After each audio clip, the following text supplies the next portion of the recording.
Halo sahabat Kompas.com. Aduh, ini kita baru bangun pagi hari setelah pertandingan Indonesia versus Jepang yang berakhir 0-4. Masih segar diingatan gol-gol tadi malam. Ayo, marilah kita bahas untuk pertandingan berikutnya. Kita akan move on untuk pertandingan preview Indonesia versus Arab Saudi. Bersama saya Firzi Idris dan juga ada Feril Dennis dan Sam Bagaskara. Halo Halo, guys, gimana perasaan nih halo, habis kalah lawan gimana? Jepang? Ah, Bagaimana mood kalian? mood, kalau gue sih moodnya lebih buruk pas lawan Cina sih, di mana kita nguasain Iya. pertandingan dan punya banyak peluang. Kalau lawan Jepang, Ya udah ya tahu seperti lah ya yang, bakal kalah. Hmm. tapi jangan dianggap normal juga sih kalau dari Jepang sih kalau menurut gue perlu Ya. juga ada apa ya, jangan karena mereka di atas kertas lebih unggul, terus Hmm. pemain mereka juga lebih hebat, jangan jadi hal yang normal sih kalau menurut gue sih. Harus perlu ada pembenahan lagi sih, Ji. Ya, jangan jadi hal normal. Kalau menurut Bung Sam gimana Bung Sam?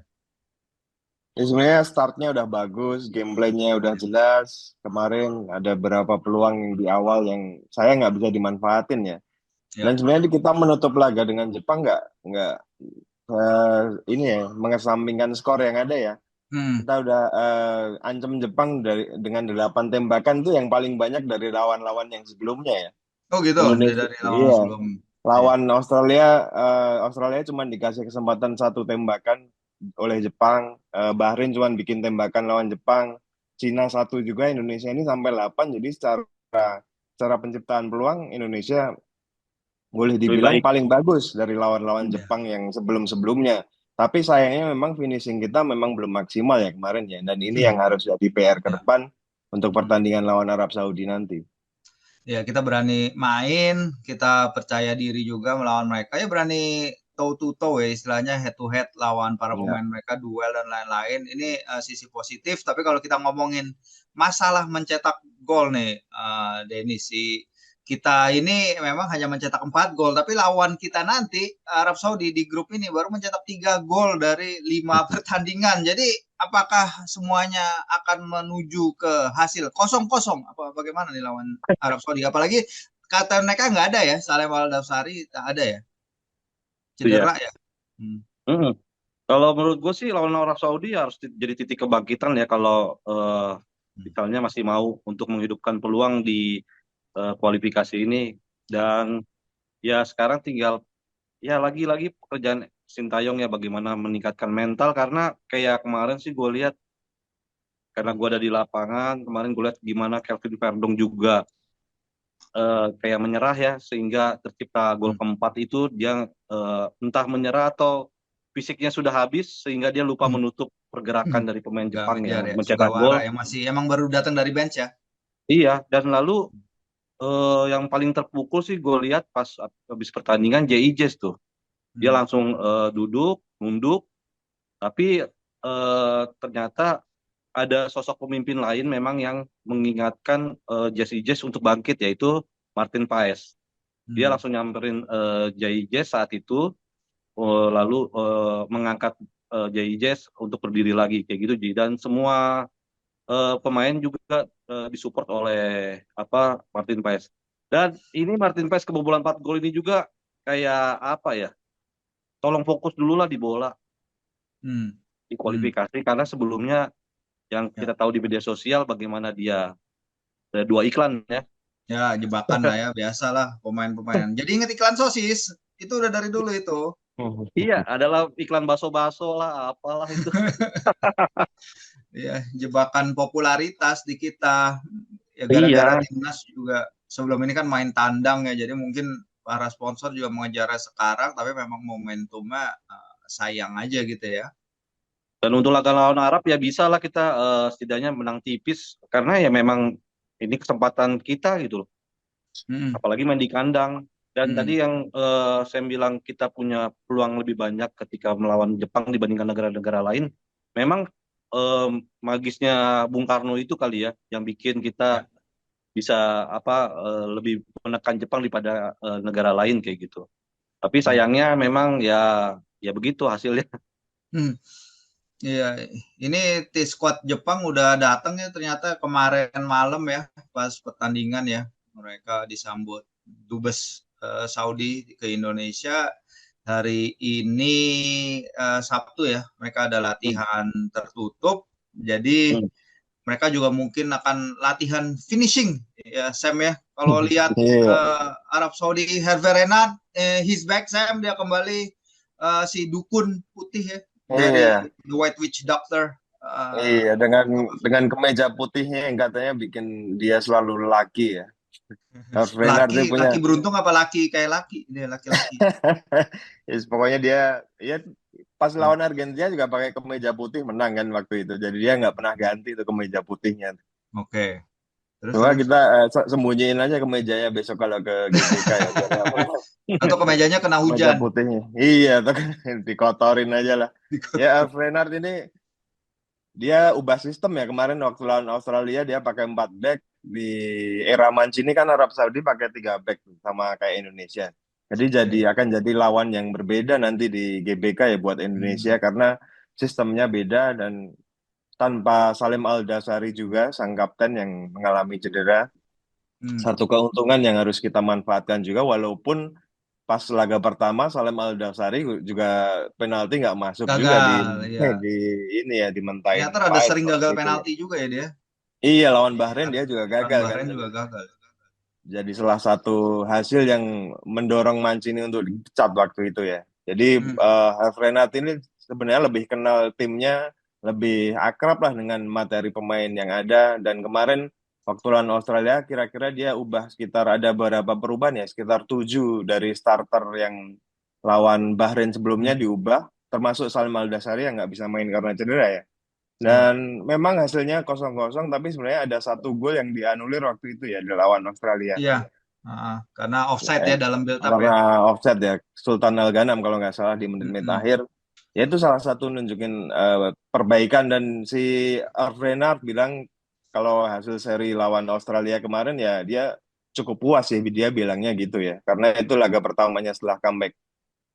Ya, dan ini dibahas juga di situs Arab News nih bagaimana perubahan yang dibawakan Renard ya, kembali ke 4 belakang kayak si Sam bilang mayoritas game bersama Mancini 3 back dan menurut mereka para pemain ini lebih nyaman nih main four at the back gitu. Mereka lebih nyaman bermain ketika melawan Australia. Babak pertama oke, dan yang pemain yang jadi disorotin oleh Arab News ini adalah Saud Abdul Hamid ya. Ini yang pemain Roma itu ya, sampai. Iya, Saud Abdul Hamid. Saud Abdul Hamid itu yang ngomong ngoyak-ngoyak lini tengah Indonesia tuh ya pada paruh kedua laga lawan di Jeddah tuh. Balik ke laga di Jeddah itu nih. Nah, kita 1-1, tapi kan timnas banyak menerima tembakan, timnas concede penalti, babak kedua menit 70-an gitu kayak lawan bebas menembak ke gawang kita gitu. Jadi apa sih yang harus diperbaiki nih? Ya berarti harus apa ya, tidak mengendalikan permainan ya. Kita sebisa mungkin lama memegang bola dan tidak memberikan ruang kepada pemain-pemain kunci mereka dan jangan terlalu fokus juga terhadap satu pemain seperti itu. Dan gue nggak ngerti apakah nanti ada rotasi besar-besaran ya dari timnas. Apalagi mungkin sih kita sih menantikan banget Eliano ini main, dan ada apa sih sebenarnya Eliano ini nggak main gitu loh. Ya semoga ada apa main. Sebenarnya? Ada apa sebenarnya? Katanya sih katanya. Karena ya coaching kalau ditanya gitu ya nggak pernah ngasih alasan sebenarnya. Walaupun kemarin dia ngomong ya, maksudnya Eliano sedikit susah untuk masuk tim ya. Tapi karena katanya tergantung terhadap pemain yang digantikan dia. Kalau jadinya kalau pemain itu perform dia nggak bisa masuk katanya. Begitu. Dan sayangnya kemarin emang saingan dia kan ada Kevin di kanan, habis itu Sandy juga Mr. Reliable di kanan. Pilihan dia paling main jadi winger yang dia posisi dia bisa main ya. Iya. Dia juga nyaman sebenarnya main di situ, dan ya kabar soal Kevin nih kita masih belum tahu Indonesia, walaupun lo di stadion di TV juga kelihatan setelah 90 menit walaupun kakinya dibebat pakai es tapi sebenarnya jalannya nggak pincang ya. Nih bener itu kan? Enggak sih, waktu di mix zone itu nggak terlalu pincang sih gue perhatiin. Dan ya Kevin Dix salah satu pemain yang waktu di mix zone bisa diwawancarai. Selain itu ada Verdong. Selebih Verdong, lalu ada JIJS ya. Eh, dan kalau untuk Jepang sendiri memang cukup ramai ya pemainnya ya, kayak ini pun pakai bahasa Jepang ya. Hmm. Eh, memang Hmm. yang kemarin agak disesalkan teman-teman ketika di usai pertandingan STY hanya diperbolehkan Hmm. 2 Dua pertanyaan. pertanyaan. Itu yang disesalkan. Ya, ya, ya biasa kalau pelatih kalah atau nggak tahu ada agenda lain Iya. ya setelah itu ya. Tapi eh, ya kita nggak tahu lah mungkin apa yang Mm-mm. membuat hal tersebut. Tapi at least si Kevin kelihatan dia menghadap ke kurva juga ya. Kurva apa La Iya, Grande itu iya, setelah iya. pertandingan ya. La Grande, La Grande. Ultras itu Ultras. Sisi kanan ya, Di kanan Ultras ya ya. Ultras. Hmm. Ya, Eh, Ultras. Kevin Dix debut, tapi kalau dia nggak bisa bermain gimana nih Sam? Iya, sebenarnya debutnya kemarin cukup menjanjikan ya. Di awal-awal dia di sisi kanan kasih ancaman, penetrasinya beberapa kali bisa manfaatin ruang yang ada di sisi kiri Jepang ya. Karena preferensi Mitoma untuk naik dan itu bisa diterobos pemain-pemain kita di awal-awal laga. Betul. Ada Kevin Dix, ada Yakob Sayuri yang juga Hmm. sempat bikin satu peluang di akhir ini ya, akhir babak Hmm. pertama. Satu kehilangan yang ini ya cukup cukup Ya, besar sebenarnya bagi Indonesia karena ya. kalau lihat performa kemarin cek Kevin Dix sangat bisa diandalkan, apalagi dia bisa banyak posisi itu yang sebenarnya sangat Iya, disayangkan ya, bisa main di fleksibel. kiri, bisa main di gelandang jangkar, bisa main Ya, di back tengah. ya. Eh, Pemain ini bisa jadi joker lah, bisa Hmm. dimanfaatkan di beragam posisi. Ini yang jadi kerugian juga sebenarnya buat kita semisal nanti nggak bisa dimainkan, dan semoga semoga saja sih cukup fit untuk bisa diturunkan nanti lawan Arab Saudi, harapannya Hmm. ya. Betul. Laga tandang Arab Saudi sejauh ini yaitu kemenangan 2-1 lawan China ya. Mereka bermain 10 orang ya. Dan mereka Iya. tertinggal lebih dulu sebenarnya. Di sini kita ngeliat kayak, wah kayaknya nih China bakal jadi buntut tim ini, buntut grup ini. Ternyata habis itu sekarang mereka menang 2 kali gitu. Comeback bangkit. Bangkit, iya makanya China pertama mereka tandang ke China 1-2, terus kemudian mereka tandang ke Australia 0-0, dan sekarang adalah iya mereka baru 2 kali laga tandang dan sekarang adalah laga tandang ketiga kita. Nih bisa banget nih si Nis kalau lihat di atas kertas ya. Apa Hmm. apa jadinya ekspektasi berlebih lagi apa gimana nih? Ya mau nggak mau ya memang harus bisa sih karena Hmm. untuk menghidupkan peluang itu sih. Ya. Eh ya yang penting ya bisa mencari celah kelemahan Arab Saudi nanti sih, Ji. Kalau menurut gua Hmm. kan karena udah ada juga pengalaman di laga pertama kan, Ya, kayak gitu. betul. Dan katanya si Jai juga di mixzone bagus ya. Kita kalah tapi kita nggak menyerah.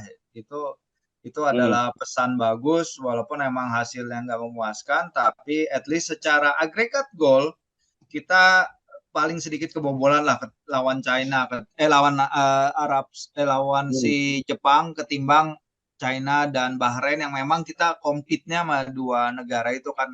Mereka si Bahrain kebobolan 5 di Iya, kandang, si Jepang mencetak 7 gol lawan China di kandang iya, mereka sendiri. benar. Harapan tentu ada, tapi ya tinggal pertanyaannya adalah balik lagi gimana caranya kita bisa clinical nih.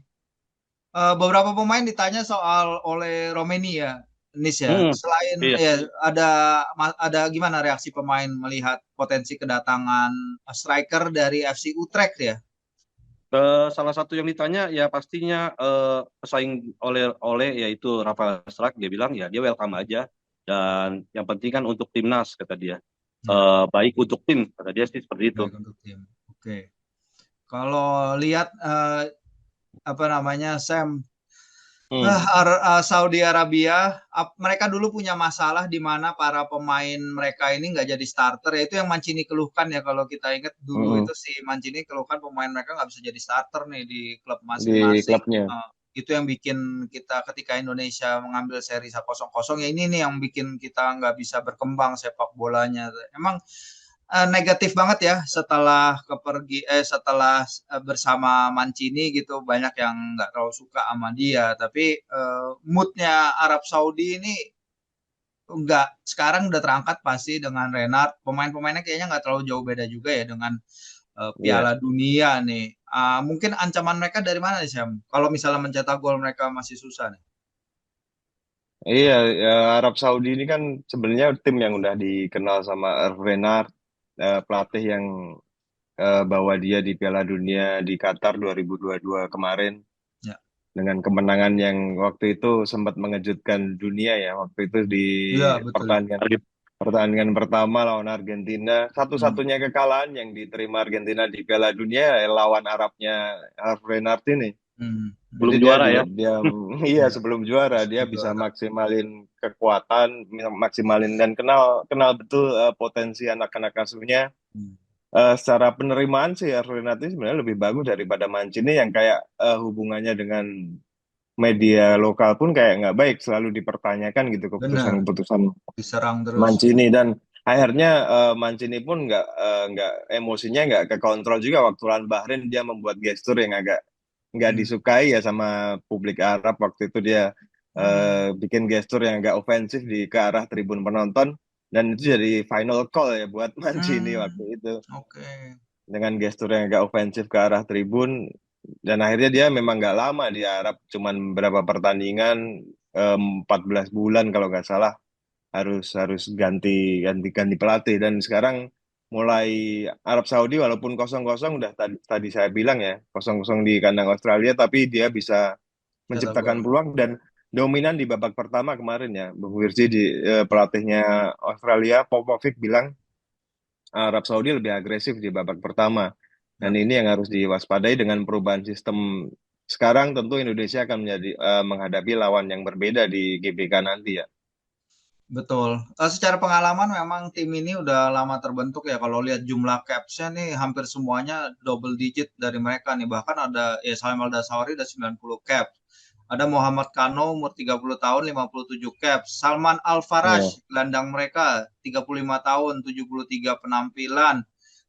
Back mereka Yasser Al-Shahrani 32 tahun 80 iya, penampilan bagi timnas. Ini tim yang sangat pengalamannya nih udah pengalaman. jadi. Ini tim yang udah jadi ya. Tim Cuman udah jadi. kipernya capsnya masih dikit semua Bung Birsi karena Oh kiper-kiper ya. Liga Arab Saudi itu sebenarnya banyak mayoritas kiper-kiper asing Asing. itu yang dikeluhkan Mancini juga itu Mas. Oh, Sama kayak saya kita ya. tahu. Iya Iya. Kita kayak juga kita udah dong. mulai tuh. Bener.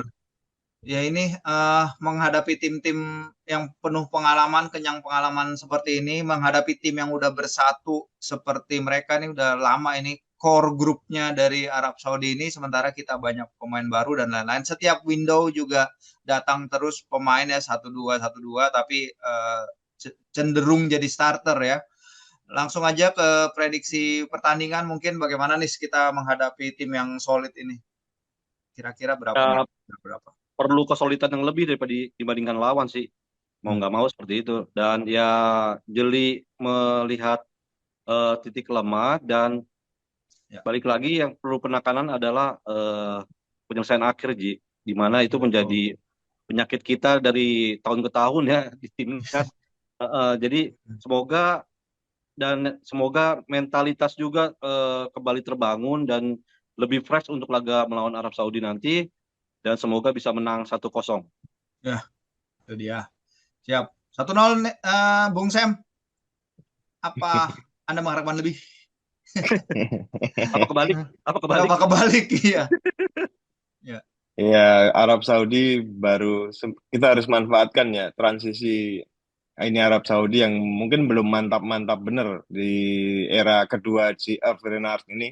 Yang pasti kalau lawan Arab Saudi kita harus perbaiki lagi, terutama di belakang ya. Kesalahan elementer kemarin, Ya, salah operan, kesalahan koordinasi lagi, Bung Firsi, merugikan benar. kita di dua pertandingan terakhir.